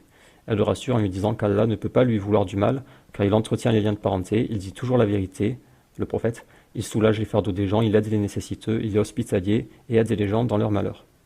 Elle l'amène à son cousin, c'est un vieux chrétien aveugle, il lui dit que l'ange qu'il a vu est celui qui a été envoyé à Moïse. Il lui annonce que son peuple va l'expulser car jamais un homme n'est venu avec ce genre de choses sans rencontrer l'hostilité de son peuple. Deuxième hadith qui est rapporté par un compagnon, mais il cite des propos de Aïcha. Masrouk se reposait chez Aïcha. Elle lui cite 3 choses qui sont un grand mensonge sur Allah. Première chose, dire que le prophète a vu Allah. C'est à propos de ces 2 versets, sourate 81, verset 23, il a effectivement vu au clair horizon. Et sourate 53, verset 13, il l'a pourtant vu lors d'une autre descente. Et Aïcha dit, je suis la première de cette Oumma à lui avoir demandé à ce propos, et il m'a dit que c'était Djibril. Et elle argumente avec des versets du Coran. Et pour concilier les 2 versions, d'un côté Ibn Abbas qui dit que le prophète a vu Allah, et de l'autre Aïcha qui dit que c'est un mensonge, An-Nawawi concilie les 2 versions en disant que selon Ibn Abbas, il l'a vu spirituellement, ou avec le cœur. Deuxième mensonge sur Allah, dire que le prophète cache quoi que ce soit du Coran. Et elle argumente avec un verset. Troisième mensonge, prétendre être informé du futur. Et elle argumente encore avec un verset. Troisième hadith, à propos du verset 214 de la sourate 26, et avertit les gens qui te sont les plus proches. Aïcha dit, quand ce verset a été révélé, il a prévenu ses proches qu'il pouvait les aider dans ce bas monde, mais qu'il ne pourra pas les protéger dans l'au-delà. Prochain hadith, ô prophète, le fils de Joud'an respecte les liens de parenté et nourrit le pauvre. Cela sera-t-il d'une quelconque aide pour lui? Non, car il n'a jamais dit « Seigneur, pardonne mes péchés le jour de la résurrection ». C'est-à-dire que même s'il nourrit les pauvres et qu'il fait le bien, étant donné qu'il n'est pas musulman, ça ne lui servira à rien. Deuxième livre, livre de la purification. La première chose que le prophète faisait en rentrant chez lui, c'était d'utiliser le siwak. Un homme faisait ses ablutions sans se laver les talons, et Aïcha lui dit « Complète-les, les ablutions, car le prophète a dit « Malheur aux talons du feu ». C'est un hadith qui est également rapporté par d'autres compagnons. 10 actes relèvent de la fitra.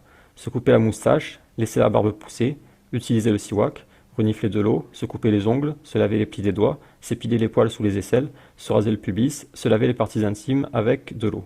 Et un rapporteur a oublié le 10e, peut-être se rincer la bouche. Le prophète aimait commencer par le côté droit pour les ablutions, pour se peigner et pour mettre les chaussures. Alors là aussi, c'est pas un hadith rapporté par Aïcha, c'est quelqu'un d'autre qui rapporte ces paroles. J'ai demandé à Aïcha à propos du lavage par-dessus les chaussures. Elle m'a dit d'aller voir Ali, car il sait mieux qu'elle.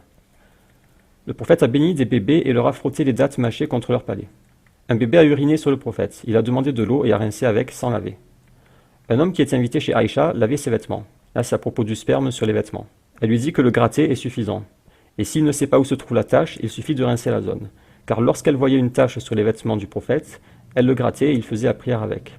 Donc là, elle lui explique qu'il n'est pas nécessaire de laver tout le vêtement. Il suffit de nettoyer la tache. Le prophète lavait l'endroit taché et se rendait à la prière avec le même habit, et je voyais la marque d'eau dessus. Un compagnon était invité chez Aïcha et il a eu une pollution nocturne. Donc il faisait sans doute la sieste. Il a mis ses vêtements dans de l'eau. Une servante d'Aïcha est allée l'en informer. Et Aïcha lui dit « Pourquoi fais-tu cela avec tes habits ? J'ai vu ce qu'un homme voit lorsqu'il dort. As-tu vu une marque sur tes habits ? Non. » Et là elle s'exclame « Si tu avais vu quelque chose, tu l'aurais lavé. Quand les habits du prophète étaient tachés, je grattais simplement la tache sèche. » Donc c'est toujours la même histoire. Elle veut lui apprendre qu'il suffit de nettoyer la tache. Livre des menstruations. Lorsqu'on avait nos règles, le prophète nous demandait de nous envelopper d'un drap, donc c'était du nombril au genou, et ensuite il avait un contact charnel. Et dans une variante du hadith, il y a un ajout « Qui parmi vous peut contrôler ses désirs comme le prophète ?» Et An-Nawawi explique que le contact au-dessus du nombril et en dessous des genoux est licite lorsque la femme a ses règles, parce que ce qui est interdit pendant les règles, c'est la pénétration. Mais il est tout à fait licite de toucher sa femme. Par contre, il y a une divergence sur la partie entre le nombril et les genoux. Un homme peut-il avoir un contact avec cette zone, tout en évitant les parties intimes qui sont interdites? Et donc il y a divergence, il y a 3 avis. Interdit selon Malik et Abu Hanifa, sans doute par mesure de précaution. Un autre avis c'est détestable, et un troisième avis c'est que c'est permis. C'est l'avis de l'imam Ahmad. Prochain hadith, quand le prophète était en retraite spirituelle, il penchait la tête vers moi et je le coiffais. Et il ne rentrait à la maison que pour les besoins naturels. Je le coiffais alors que j'avais mes règles. Dans une variante, c'est pas je le coiffais, c'est je lui lavais la tête. Apporte-moi le tapis de la mosquée. Dans une variante, c'est pas un tapis, c'est un vêtement. J'ai mes règles. Tes règles ne sont pas dans tes mains. Le prophète buvait dans le même récipient et mangeait des mêmes eaux que Aïcha alors qu'elle avait ses règles. Le prophète se couchait sur mes genoux quand j'avais mes règles et récitait le Coran. Donc tous ces textes montrent que lorsque la femme a ses règles, son mari peut la toucher, boire dans le même verre qu'elle, etc. Et c'est une précision importante parce que dans la Torah, dans l'Ancien Testament, dans Lévitique 15-19, la femme qui aura un flux de sang en sa chair, restera 7 jours dans son impureté. Quiconque la touchera sera impur jusqu'au soir. Donc chez les Juifs, la femme qui a ses règles devient impure pendant 7 jours et il ne faut pas la toucher. Et je crois même qu'il faut éviter de toucher ce qu'elle a touché. Et donc en islam, ça n'existe pas ça. Il y a juste le rapport sexuel qui est interdit, mais sinon la femme n'est pas contagieuse. Quand après les rapports sexuels, le prophète voulait dormir, dans une variante dormir ou manger, il faisait les ablutions. Parfois, il prenait un bain rituel avant de dormir, d'autres fois, juste les ablutions. Une femme demande au prophète si elle doit se laver après un rêve érotique et sécrétion vaginale. Il répond que oui. Aïcha la blâme pour son impudeur. Le prophète renvoie le blâme sur Aïcha et dit « Quand les gènes de la femme dominent ceux de l'homme, l'enfant ressemble à la famille maternelle et vice-versa. » Donc à propos de cette phrase, An-Nawawi dit « Les savants affirment que la dominance signifie ici le devancement ou l'abondance et la force en rapport avec l'ardeur du désir et la puissance sexuelle. » Prochain hadith, Aïcha décrit les grandes ablutions. Prochain hadith, elle explique qu'ils utilisaient un récipient de plusieurs litres d'eau pour les grandes ablutions. Nous faisons nos grandes ablutions, le prophète et moi, depuis le même récipient placé entre nous deux. Le frère de lait et le neveu de lait de Aïcha sont chez elle. Donc vous savez que le lien de lait, c'est comme le lien par le sang, et donc son frère de lait et son neveu de lait lui sont illicites. Donc elle n'a pas à porter le voile devant eux, etc. Son frère lui demande comment le prophète faisait les grandes ablutions. Aïcha se fait apporter un récipient d'eau et leur montre derrière un rideau en versant de l'eau 3 fois sur sa tête. Abdullah ibn Amr ordonnait aux femmes de défaire leurs tresses pour faire les grandes ablutions. Aïcha s'en étonne et proteste. « Pourquoi ne leur ordonne-t-il pas carrément de se raser la tête? Avec le prophète, on faisait nos ablutions du même récipient, et je versais simplement 3 poignées d'eau sur ma tête. Donc vous voyez que Aïcha aime bien insister sur la facilité des choses. Elle explique que les ablutions c'est très simple. Comme tout à l'heure, elle expliquait que pour nettoyer les taches de sperme, c'est simple, il suffit de nettoyer la tache, et non pas de tout laver. Et là, il ne faut pas défaire toutes les tresses pour faire les grandes ablutions. Une femme demande au prophète comment se purifier de ses règles, et il lui explique que c'est en lavant avec du coton et du musc. Dans une variante, il y a un ajout. Aïcha dit « Que sont remarquables les femmes Ansar, leur pudeur ne les empêche pas d'apprendre la religion. » Une femme demande au prophète si elle doit cesser de prier car elle a constamment des pertes de sang. Il lui dit que ce ne sont pas des règles et qu'elle doit prier. Une femme demande à Aïcha si elle doit rattraper les prières manquées à cause des règles. Elle lui dit que non. Et donc les savants expliquent que la femme qui a ses règles doit rattraper le jeûne, mais pas la prière à cause de sa pénibilité. Ce serait une charge trop pénible pour la femme si elle devait rattraper toutes ses prières manquées à cause des règles. C'est pour ça qu'elle n'a pas à les rattraper. Prochain hadith, c'est une divergence entre les Ansar et les émigrés à propos des grandes ablutions suite à un rapport sexuel. Selon les Ansar, les grandes ablutions sont obligatoires s'il y a eu émission séminale ou éjaculation. Selon les émigrés, elles sont obligatoires, émission ou pas. À partir du moment où il y a un rapport sexuel, même s'il n'y a pas éjaculation, il faut faire les grandes ablutions. Abu Moussa demande à Aïcha, et elle lui cite une parole du prophète, qui dit que c'est obligatoire lorsque les parties circoncis se touchent. Et les savants expliquent qu'il s'agit de la pénétration. Un homme demande au prophète, en présence d'Aïcha, s'il est obligatoire de faire les grandes ablutions après un rapport sexuel non terminé, c'est-à-dire sans éjaculation. Et le prophète répond « Tous deux nous le faisons et ensuite nous nous lavons ». Donc il confirme ce que dit Aïcha, que même s'il n'y a pas eu éjaculation, il faut faire les grandes ablutions. Le prophète a dit de faire les ablutions après avoir mangé des aliments cuits. C'est aussi rapporté par d'autres compagnons. Et An-Nawawi explique que c'est abrogé, car les compagnons ont vu le prophète manger puis prier. C'est l'avis de la plupart des compagnons et des savants. Et donc il y a deux interprétations, la première c'est que c'est abrogé, et la deuxième interprétation c'est que le prophète parlait du lavage de la bouche et des mains. C'est-à-dire que lorsqu'il a dit de faire les ablutions après avoir mangé, il ne parlait pas des ablutions rituelles, il parlait simplement du lavage de la bouche et des mains. Donc ça c'est le long hadith où Aïcha a perdu le collier, ça a retardé le prophète, ensuite Abu Bakr l'a condé, il a frappé ou pincé, et il y a eu la révélation des ablutions sèches. Donc lui il est très connu, je ne l'ai pas copié. Le prophète évoquait ou se remémorait Allah en toutes circonstances. An-Nawawi explique, d'où la permission en toutes circonstances de dire Allahu Akbar, La ilaha illallah, Alhamdulillah, Subhanallah, etc. Sauf lors des besoins naturels et des rapports sexuels. Livre des prières. Le prophète avait deux muezzins, Bilal et Ibn Maktoum, qui étaient aveugles. Ibn Maktoum faisait l'adhan à la place du prophète, bien qu'il fût aveugle. Le prophète était malade, il priait assis et ses compagnons debout. Il leur fit signe de s'asseoir. À la fin, il expliqua que l'imam doit être suivi dans la prière. La première fois qu'il est tombé malade, c'était chez Maïmouna. Il a demandé la permission à ses femmes de rester dans la maison d'Aïcha durant sa maladie. Elles ont accepté. Il allait à la prière en s'appuyant sur Al-Fadl ibn Abbas et une autre personne. Et dans un hadith rapporté par Abdullah ibn Abbas, on apprend que l'autre personne était Ali. Un compagnon rend visite à Aïcha et lui demande de lui raconter la maladie du prophète. Il était très malade et a demandé si les gens avaient prié. On lui a répondu que non et que les gens l'attendaient. Il a demandé à ce qu'on remplisse la bassine, il s'est lavé, puis en voulant se lever, il s'est évanoui. Donc ça s'est passé 3 fois, à chaque fois il demande qu'on lui apporte la bassine et il s'évanouit. Les gens attendaient à la mosquée que le prophète vienne diriger la prière de la nuit. Le prophète a demandé à Abu Bakr. Celui-ci étant trop sensible, a demandé à Oumar, mais Oumar lui a dit qu'il était plus digne de le faire. Abu Bakr a alors dirigé la prière plusieurs jours. Lorsque le prophète allait mieux, il s'est rendu à la prière, supporté par 2 hommes, dont l'un était à la basse. Abu Bakr était en train de diriger la prière et voulut laisser la place au prophète, mais le prophète lui dit de rester. Il s'est fait asseoir à côté d'Abu Bakr. Abu Bakr priait debout en suivant la prière du prophète et les gens suivaient la prière d'Abu Bakr. Quelqu'un a raconté ce hadith à Ibn Abbas et il a confirmé tout ce qu'a dit Aïcha et il a ajouté que l'autre compagnon était Ali. Le prophète voulait qu'Abu Bakr dirige la prière. Je lui ai dit qu'il est trop sensible et qu'il ne peut pas s'empêcher de pleurer en récitant le Coran et qu'il vaut donc mieux demander à quelqu'un d'autre. Je craignais la réaction des gens vis-à-vis du premier homme qui prendrait la place du prophète. J'ai essayé de dissuader 2 ou 3 fois mais sans succès. Le prophète a dit « Vous les femmes, vous êtes comme celles autour de Youssouf », sous-entendu par votre persistance. Dans une variante, quand il était malade, Bilal l'a appelé pour la prière. Il lui a dit de demander à Abu Bakr. Aïcha conteste car à cause de l'émotion, sa prière sera inaudible. Elle propose Omar, le prophète a persisté pour Abu Bakr. Aïcha demande à Hafsa de proposer Omar au prophète. Le prophète persiste. Vous êtes comme les femmes autour de Youssouf.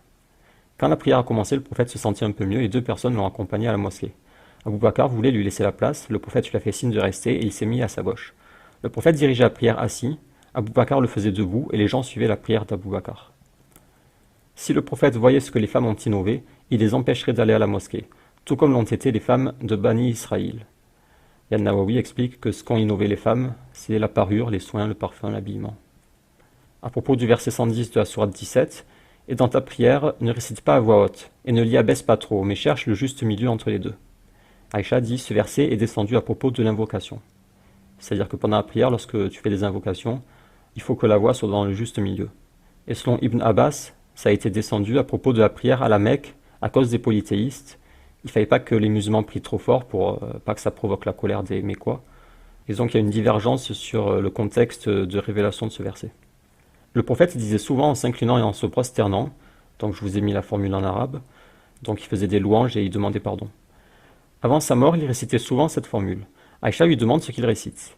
Il répond que c'est par rapport à la sourate 110, qui dit « Lorsque vient le secours d'Allah ainsi que la victoire, et que tu vois les gens entrer en foule dans la religion d'Allah, alors par la louange, célèbre la gloire de ton Seigneur et implore son pardon, car c'est lui le grand accueillant au repentir. » Dans une variante, Allah lui a dit de réciter ça souvent lorsqu'il verra un signe dans sa Oumma. Ce signe, c'est la sourate 110.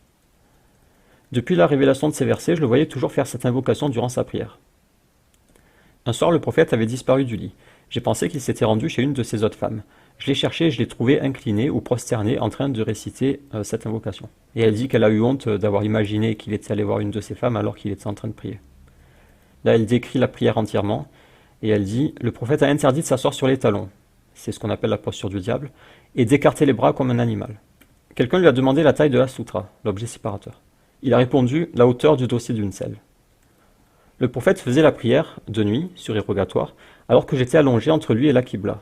Quand il voulait faire witr, il me réveillait et je le faisais avec lui. Aïcha a demandé ce qui interrompt la prière. On lui a répondu « La femme et l'âne ». Et elle a dit « La femme est-elle une bête de malheur ?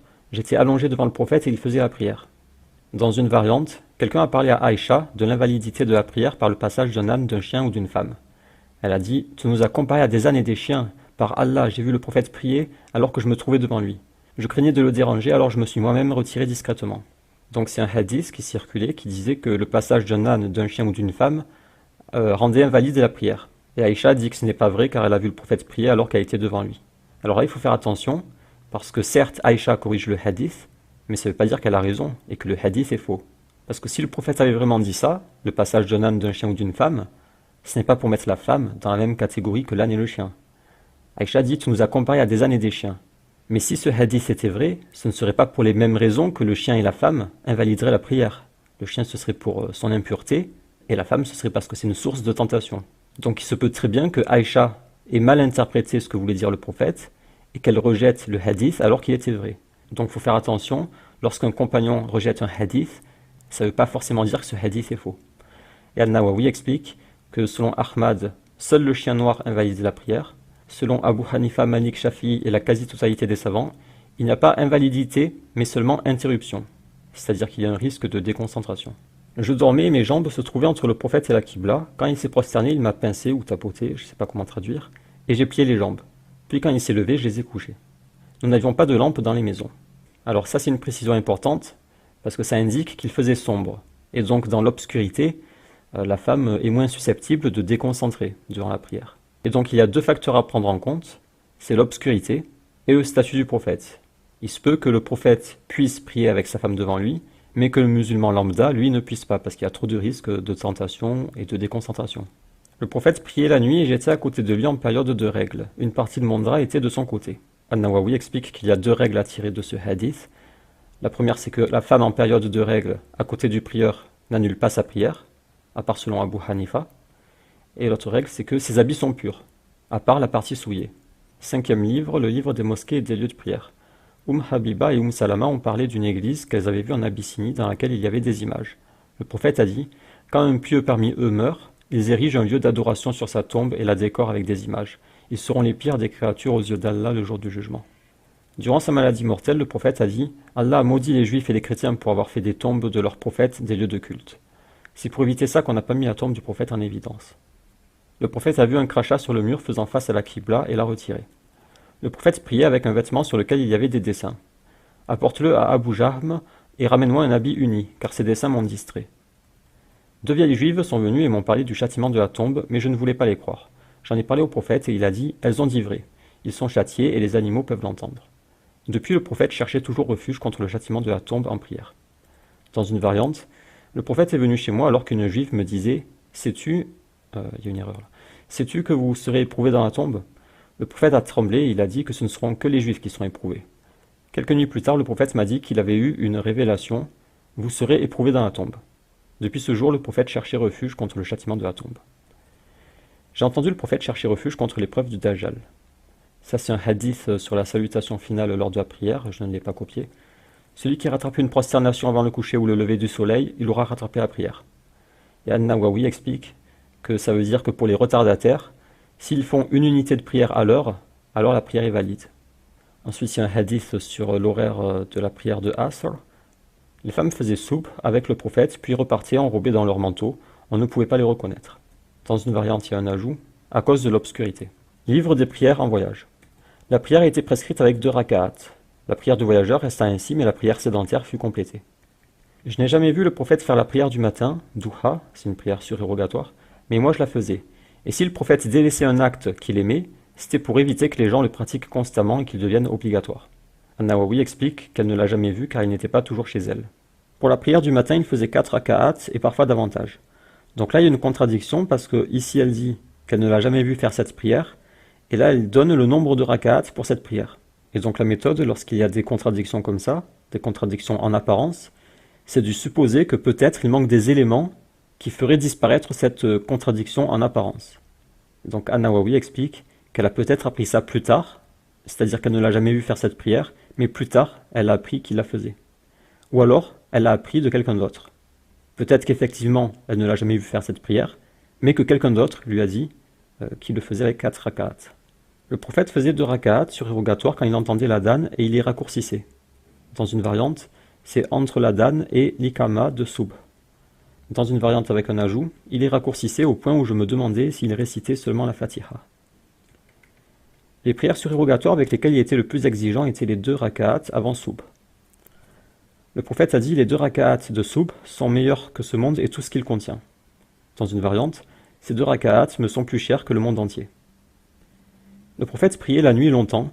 Quand il priait debout, il s'inclinait debout, et quand il priait assis, il s'inclinait assis. Il priait longtemps la nuit assis. Le prophète récitait le Coran debout dans la prière surérogatoire de nuit. Après avoir pris de l'âge, il récitait assis et se relevait quand il restait 30 ou 40 versets pour ensuite s'incliner. Quand il prit de la corpulence, il faisait les prières surérogatoires assis. Après la prière de Isha, il faisait 11 raka'at avec la salutation toutes les 2 raka'at et witr avec 1 raka'a. À l'aube, quand le muezzin venait, il faisait 2 courtes raka'at, puis se couchait sur le côté droit jusqu'à ce que le muezzin vienne pour l'ikama. L'ikama, c'est le début de la prière après l'adhan. Le prophète ne faisait jamais plus de 11 raka'at la nuit. Il en faisait 4, puis 4, puis 3. Ô prophète, dors-tu avant la prière de witr? Ô Aïcha, mes yeux dorment, mais mon cœur ne dort pas. Dans une variante, ce n'est pas 11, c'est 9. Et dans une autre variante, c'est 13. Mais ça comprend les 2 raka'at de Fajr. Le prophète priait la nuit et sa dernière prière était witr. Le prophète aimait les actes réguliers. Quelqu'un demande à Aïcha, quand priait-il la nuit? Quand il entendait le coq chanter, il priait. Au début de l'aurore, il dormait toujours dans ma maison ou près de moi. Quand il avait prié les 2 prières de l'aube, surérogatoires, il me parlait, si j'étais réveillé, sinon il s'allongeait. Il priait la nuit et quand il faisait witr, il me réveillait pour que je le fasse avec lui. Il faisait witr chaque nuit et la complétait à l'aube. Dans une variante, il y a un ajout. Il faisait witr au début de la nuit, à minuit, à la fin de la nuit, la terminant à l'aube. Donc là, il y a plusieurs moments où il le faisait. Et An-Nawawi explique qu'il le faisait dans des temps différents, mais à la fin de sa vie, il le faisait à la fin de la nuit. Dans une variante, il y a un autre ajout. Il complétait parfois witr à la fin de la nuit. Là, c'est un long hadith, c'est un homme qui veut faire le djihad contre les Romains. On lui dit que le prophète avait dit de ne pas le faire. Ensuite, il est allé demander à propos du caractère du prophète et de witr. Quand le prophète décidait de faire quelque chose, il continuait de le faire. Et quand il dormait la nuit ou était malade, il faisait 12 raka'at le jour. Je ne l'ai jamais vu prier toute la nuit, ni jeûner tout un mois, sauf celui de Ramadan. Donc là, c'est à propos du Ramadan. Le prophète a prié dans la mosquée la nuit, et des gens ont prié avec lui. Le matin, les gens en ont parlé, et alors ils se sont rassemblés. La deuxième nuit, il a prié, et les gens ont prié avec lui. Les gens en ont encore parlé. La troisième nuit, la mosquée était remplie. Le prophète est venu et ils ont prié avec lui. La quatrième nuit, la mosquée était remplie, mais le prophète n'est pas venu. Il n'est venu que pour la prière de l'aube, puis a fait un discours. Je sais ce que vous avez fait cette nuit, mais je crains que cette prière devienne obligatoire pour vous et que vous n'en soyez pas capable. Donc là, il s'est abstenu de prier Tarawih à la mosquée afin d'éviter que cette prière devienne obligatoire. Lorsque le prophète se levait la nuit pour prier, il commençait par 2 courtes raka'at. Ça, c'est un compagnon qui dit « J'ai demandé à Aïcha par quelle parole le prophète commençait à prier la nuit. » Et elle répond « Il commençait par… » et elle cite sa prière. Il avait une natte dont il se servait pour délimiter une zone pour prier la nuit. Et les gens ont commencé à prier avec lui. Et il déroulait la natte le jour. Les gens se sont rassemblés autour de lui une nuit. Il dit « Ô les gens, accomplissez de tels actes selon vos capacités, car Allah ne se lasse pas de vos œuvres, jusqu'à ce que vous vous en lassiez. Les actes préférés d'Allah sont les actes réguliers, même s'ils sont petits. » Et c'était une habitude dans la famille de Muhammad de faire tout acte de façon régulière. Le prophète a dit « L'acte préféré d'Allah est celui qui est régulier, même s'il est petit. » Haoula est passé devant moi et le prophète. Aïcha dit « C'est Haoula, et il paraît qu'elle ne dort pas la nuit. » Et le prophète dit « Elle ne dort pas la nuit, faites des actes que vous êtes capable de faire, régulièrement. Allah ne se lasse pas de vos œuvres, jusqu'à ce que vous vous en lassiez. » Dans une variante, il y a le même hadith avec à la fin « L'acte préféré d'Allah est celui qui est régulier, même s'il est petit. » Le prophète a dit « Quand quelqu'un somnole durant la prière, il doit arrêter et dormir, car il ne sait pas si pendant la prière il demande pardon ou se cause du tort. » Le prophète écoutait un homme réciter le Coran dans la mosquée. Il invoqua pour lui, le remerciant de lui avoir fait rappeler un verset qu'il avait oublié dans telle sourate. Dans une variante, c'est pas qu'il avait oublié, mais qu'on m'a fait oublier. Celui qui récite le Coran avec aisance sera avec les nobles et anges scribes, c'est-à-dire qu'il aura un haut rang au paradis. Celui pour qui c'est difficile et qui récite avec hésitation aura une double récompense. Ibn Nawawi explique qu'il y a une récompense pour la récitation et pour la difficulté. Mais ça ne veut pas dire qu'il est plus récompensé que celui qui le récite facilement. Le prophète désigna un homme comme chef d'expédition, et lorsque celui-ci dirigeait la prière, il terminait la récitation par « Dis, c'est Dieu l'unique ».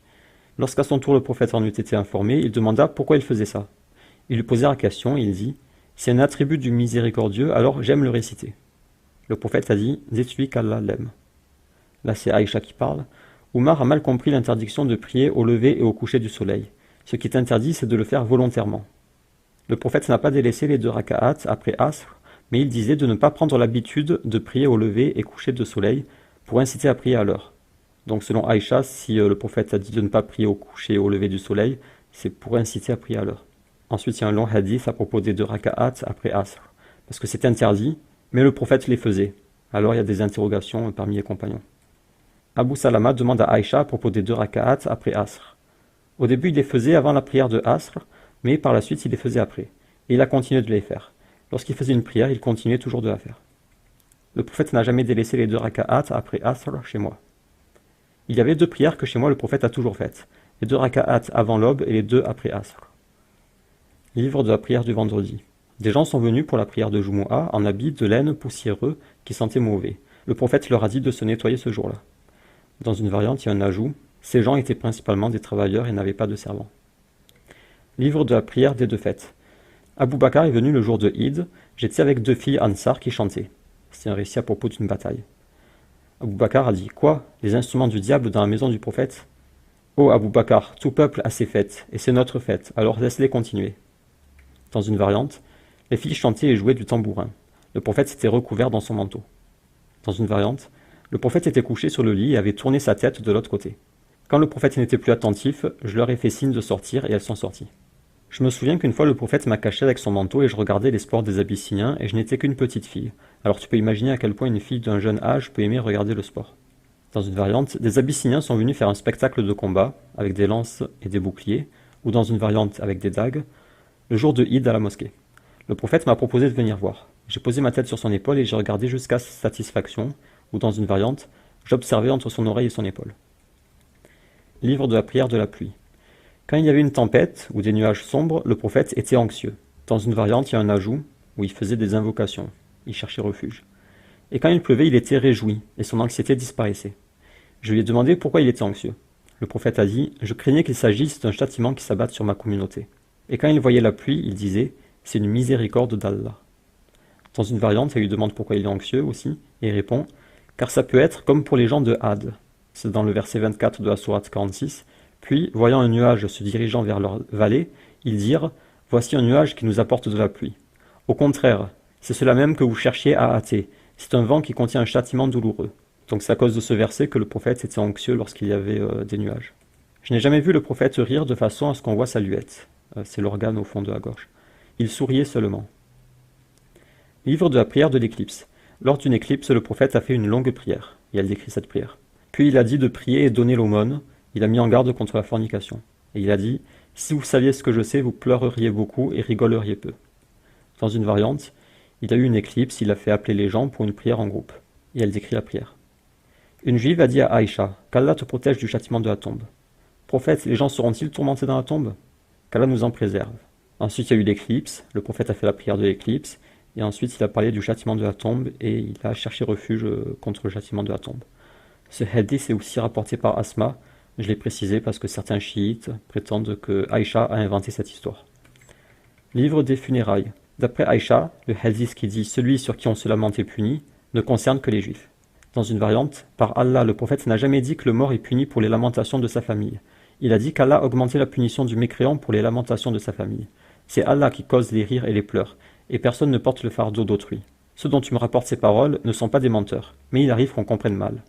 Donc là c'est Omar ou Ibn Omar qui rapportait ce hadith, et Aïcha explique qu'ils ne sont pas des menteurs, mais qu'ils ont mal compris. Dans une variante, elle dit « Le Coran vous suffit lorsqu'il dit que nul ne portera le fardeau d'autrui. » Donc là c'est intéressant parce qu'elle argumente avec un verset du Coran. Et on l'a vu au début aussi, qu'elle argumente souvent avec des versets du Coran. Là elle rejette un hadith avec un verset. Qu'Allah fasse miséricorde à Omar, ou dans une variante Ibn Omar, car il a entendu une parole mais ne l'a pas bien retenue, ou dans la variante, il a mal compris, ou a oublié.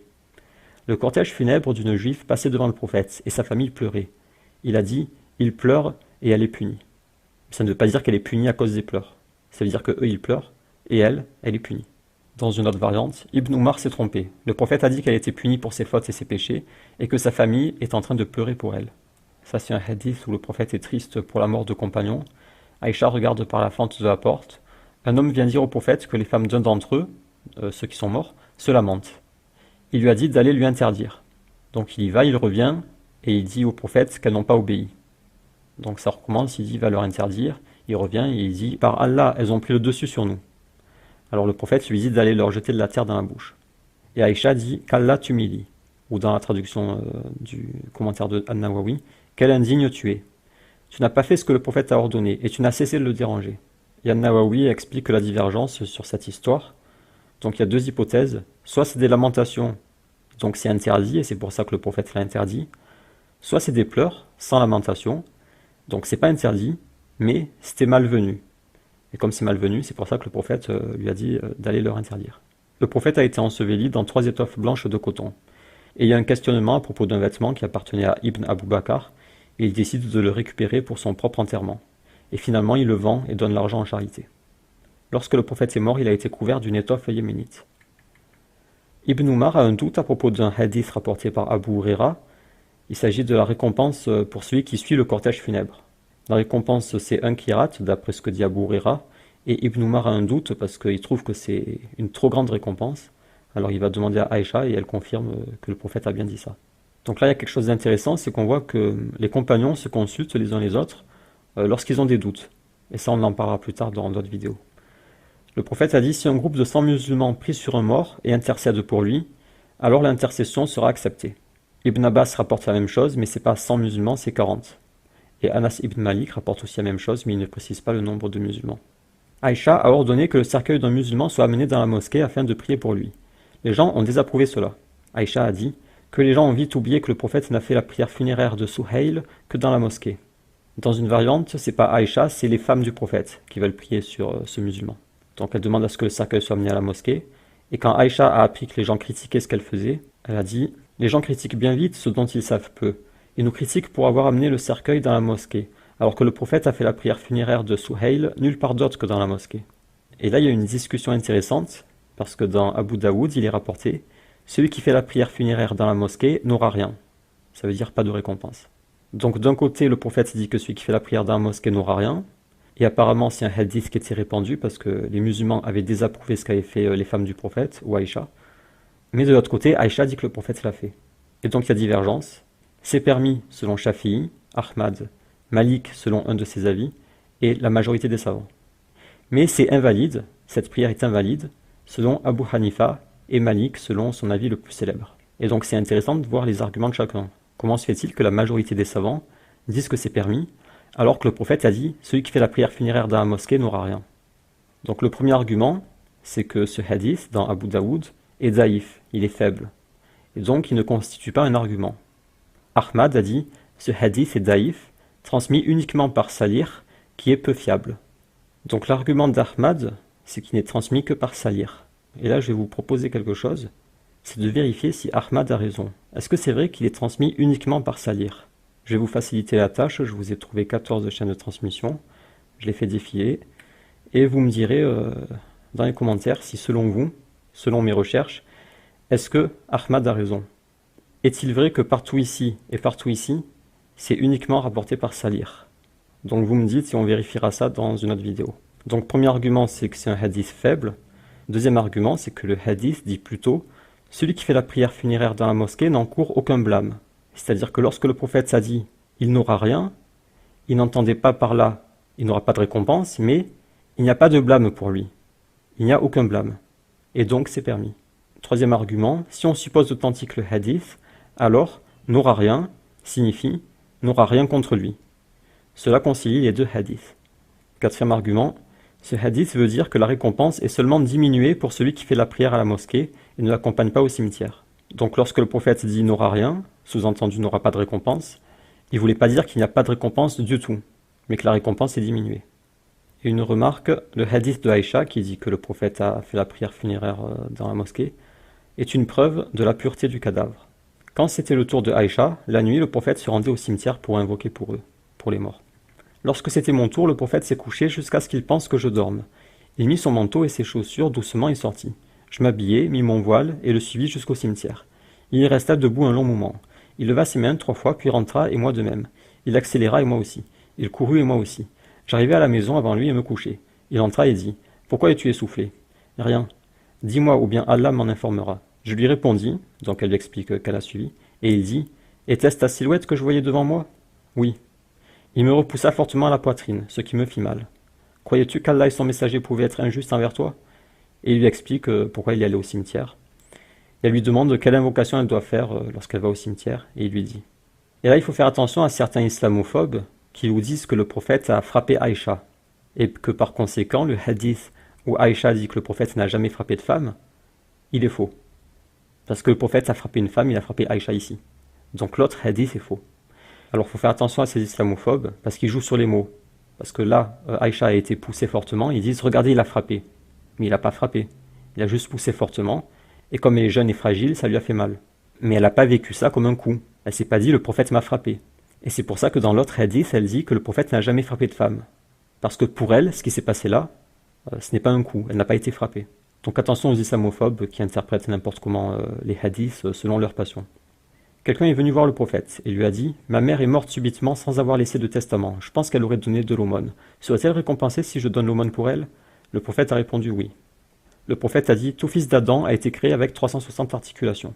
Alors quiconque célèbre la grandeur d'Allah, loue Allah, célèbre son unicité, implore son pardon, écarte une pierre, une épine ou un os du chemin que fréquentent les gens, ordonne le bien ou interdit le mal, 360 fois, aura marché ce jour-là sauvé de l'enfer. » Lorsqu'une femme donne en aumône de la nourriture de sa maison sans causer de préjudice, il y a une récompense pour son don et une récompense pour son mari pour se l'être procuré par son travail. Et c'est pareil pour le dépositaire. La récompense n'est pas diminuée. Du bœuf fut amené au prophète de la part de Barira qu'il avait reçu en aumône. Le prophète a dit « C'est une aumône pour elle et un cadeau pour nous ». Et dans une variante, il y a plus de détails, mais je ne les ai pas copiés, c'est pas intéressant. Ça c'est Aïcha qui parle. 3 règles juridiques ont été connues par le biais de Barira. Elle a reçu de l'aumône et nous l'a offert en cadeau. Le prophète a dit « Ceci est une aumône pour elle et un cadeau pour nous ».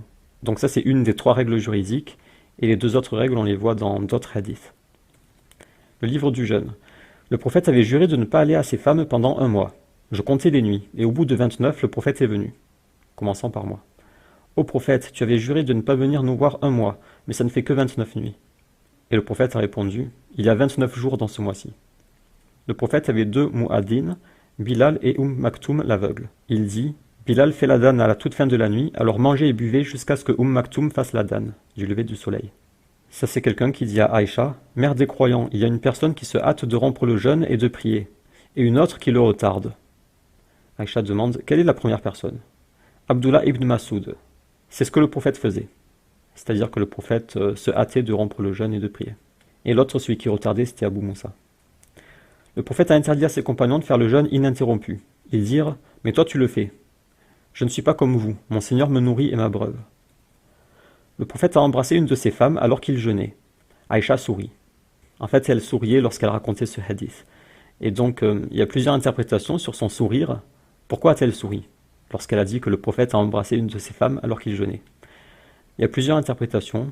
Peut-être qu'elle souriait pour indiquer que la femme dont elle parlait, c'était elle-même. Une autre interprétation, c'est qu'elle souriait parce qu'elle se remémorait ce souvenir. Et là, j'ai mis le mot sourire en arabe parce que c'est le même mot qui est utilisé dans le hadith de l'orpheline qui a fait scandale il y a pas longtemps, dans lequel il y a une orpheline qui pleure parce qu'elle a mal compris ce que disait le prophète. Et quand le prophète apprend qu'il a mal compris, il se met à sourire ou à rire. Et c'est le même mot qu'ici. Et on a vu qu'il y avait un islamophobe qui s'était servi de ce hadith de l'orpheline pour dire « Regardez, le prophète est en train de se moquer d'une enfant qui pleure. » Et il refaisait le prophète en faisant Sauf que le prophète n'a jamais fait ça. Soit il a un peu ri, soit il a souri, comme ici. Donc attention aux islamophobes qui jouent sur les mots, qui connaissent rien à l'arabe, ils savent pas parler arabe, ils prennent un mot et ils surinterprètent dessus et ils inventent plein d'histoires. Donc faites très attention et revenez toujours au livre des savants, qui eux expliquent les choses sainement, avec sagesse et avec science. Dans une variante, quelqu'un demande à Abdurrahman ibn al-Qasim, « As-tu entendu ton père rapporter de Aïcha que le prophète l'a embrassé pendant qu'il jeûnait ?» Il resta silencieux un court instant, puis répondit que oui. Le prophète m'embrassait pendant qu'il jeûnait. Et qui parmi vous peut contrôler ses désirs comme le prophète? Donc là, par cette question, elle veut peut-être indiquer que même s'il embrassait elle, ça ne veut pas dire que le musulman lambda peut embrasser sa femme pendant le jeûne. Le prophète le faisait, mais parce que lui, il contrôlait ses désirs. Dans une variante, c'est pas le prophète m'embrassait, mais le prophète embrassait ses femmes. Dans une variante, il y a un ajout, c'est embrasser et enlacer. Et dans une variante, il est dit que c'était pendant le ramadan. Parfois, le prophète était en état d'impureté majeure le matin. Il se lavait, puis jeûnait. Quelqu'un est venu demander une fatwa au prophète. Aïcha entendait depuis derrière le rideau. C'était une question sur l'impureté au matin. Donc là, on est dans le chapitre du jeûne. Tous ces hadiths, c'est à propos du jeûne. Le prophète lui dit de se laver et de jeûner. Et le compagnon dit, « Prophète, tu n'es pas comme nous. Allah t'a pardonné tous tes péchés passés et futurs. » Le prophète dit, « Par Allah, j'espère être celui ayant le plus la crainte d'Allah parmi vous, et j'ai plus de savoir que vous sur les choses dont je dois me préserver. » Quelqu'un est venu voir le prophète. « Je me suis condamné à brûler. » « Qu'y a-t-il ? » « J'ai eu un rapport avec ma femme pendant le ramadan. »« Donne l'aumône, donne l'aumône. » »« Je n'ai rien. » Alors le prophète lui dit de s'asseoir, et 2 paniers de dattes lui sont amenés, et le prophète lui dit de les donner en aumône. Comme il devait donner l'aumône pour se purifier, et qu'il n'avait rien, c'est le prophète qui lui a fourni ce qu'il allait donner en aumône. Et dans une variante, il y a un ajout, où il dit « Y a-t-il plus pauvre que nous ?» C'est-à-dire qu'il veut bien donner l'aumône, mais c'est lui le plus pauvre. Alors le prophète lui dit « Alors mange-les. » Lorsque les compagnons partaient en voyage, ceux qui jeûnaient ne faisaient pas de reproches à ceux qui ne jeûnaient pas, et ceux qui ne jeûnaient pas ne faisaient pas de reproches à ceux qui jeûnaient. Parce que pendant le voyage, le jeûne n'est pas obligatoire. Un compagnon a demandé au prophète s'il fallait jeûner en voyage. « Jeûne si tu le souhaites, romps le jeûne si tu le souhaites. » Les Quraysh jeûnaient le jour de Ashura, durant la Jahiliya, et le prophète jeûnait aussi. Lorsqu'on a émigré à Médine, il le faisait et nous ordonnait de le faire. Mais lorsque le jeûne du Ramadan a été rendu obligatoire, il dit « Celui qui veut faire ce jeûne, Ashura, qu'il le fasse, et celui qui veut le délaisser, qu'il le délaisse. » Le prophète a interdit de jeûner le jour de Fitr et le jour de Hadda. J'avais des jours de jeûne du Ramadan à compenser, mais je ne pouvais le faire que durant le mois de Shaban, à cause de mes devoirs envers le prophète. Et An-Nawawi explique à propos de ses devoirs, c'est pour être disponible pour les rapports sexuels. Et elle rattrapait ses jeûnes le mois de Shaban, car ce mois-là, le prophète jeûnait fréquemment. Et lorsque le prophète jeûne, il ne peut pas avoir de rapport sexuel, donc ça permettait à Aïcha de jeûner en même temps. Dans une variante, ce n'est pas seulement Aïcha, mais les femmes du prophète. Le prophète a dit, si quelqu'un meurt avec des jeûnes à rattraper, sa descendance doit jeûner pour lui. Le prophète dit, ô Aïcha, as-tu quelque chose à manger? Ô prophète, nous n'avons rien. Alors je jeûne.